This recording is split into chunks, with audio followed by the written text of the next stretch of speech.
कपड़े धोने वाली बहू। शादी के पहले से ही विभा को कपड़े धोने का बड़ा शौक था। कभी नल के नीचे तो कभी तालाब के पास। अरे मेरी नीली वाली लुंगी नहीं दिख रही है।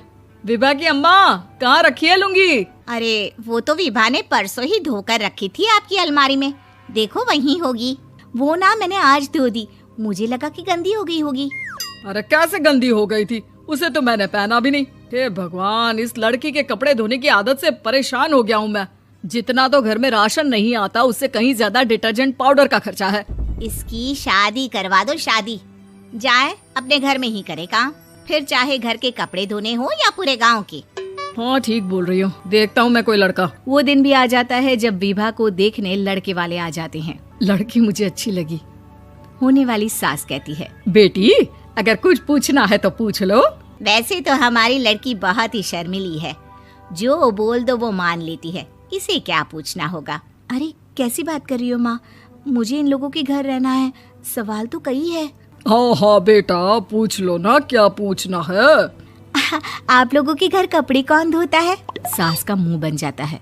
देखो, अगर तुम ये कहना चाहती हो कि तुम्हें कपड़े धोने नहीं आते तो सुन लो, कपड़े मैं ही धोती हूँ, लेकिन तुम्हारे आ जाने के बाद मैं रुमाल तक नहीं धोऊंगी। अरे चुप रहना भाग्यवान, बहू बेचारी घर आई नहीं, उसे डराना शुरू कर दिया।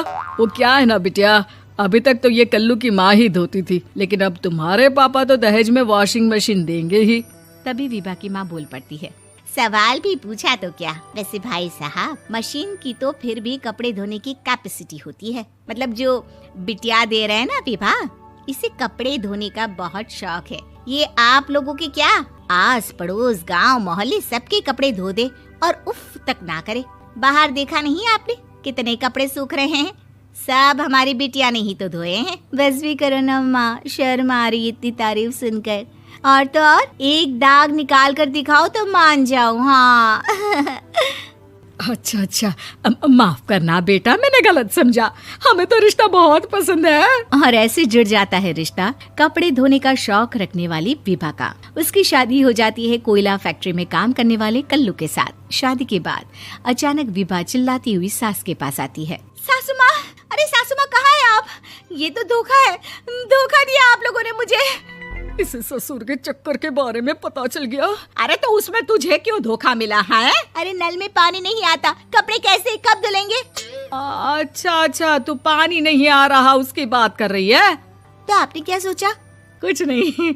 अच्छा, तेरी माँ ने कहा था कि कपड़े धोने का शौक है तुझे, याद आया मुझे। शौक बोलकर कपड़े धोने वाले मेरे जुनून को कम ना आके सासू माँ, कपड़ा धोना मेरा गुरूर है। तभी पति भी वहाँ आ जाता है। अभी मैंने इसे सनी देओल की फिल्म दिखाई है, उसी के डायलॉग मार रही है माँ। अच्छा सुन, साफ बता रही हूँ, पानी सुबह 4 से 6 और शाम को 10 से 12 आता है, समझी? विभा टाइमिंग सुनकर हैरान हो जाती है। ये क्या भूतों का मोहल्ला है?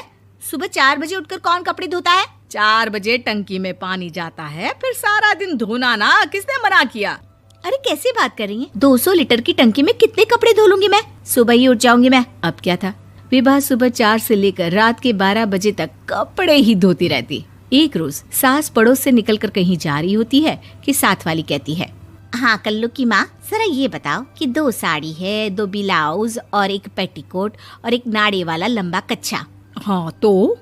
अरे तो क्या, कितना लोगी धुलाई ये बताओ। धोबन दिख रहे हैं हम क्या? हमारे पति सरकारी नौकरी से अभी रिटायर हुए हैं और बेटा सुपरवाइजर है कोयला फैक्ट्री में। धोबन समझ रखा है हमें?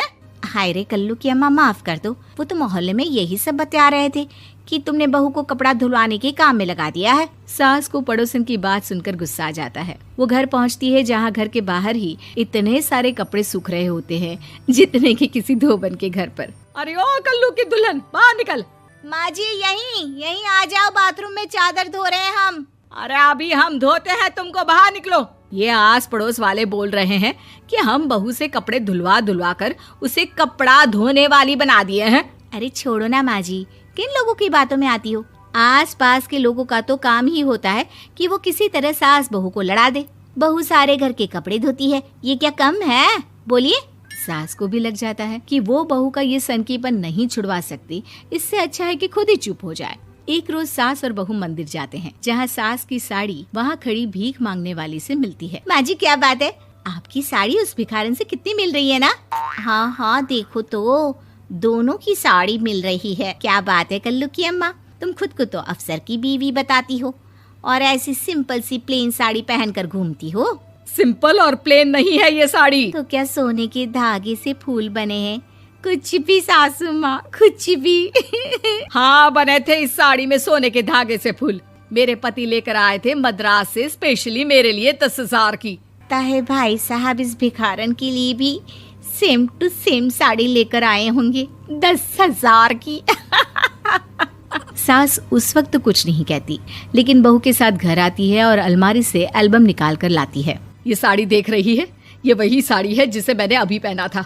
इस साड़ी में ये जो चमकदार फूल दिख रहे हैं ना, ये सोने के धागों से काढ़े गए हैं। लेकिन तू लोकल वॉशिंग मशीन ब्रश से घिस घिस कर सारे फूलों को निकाल कर साड़ी प्लेन कर दी।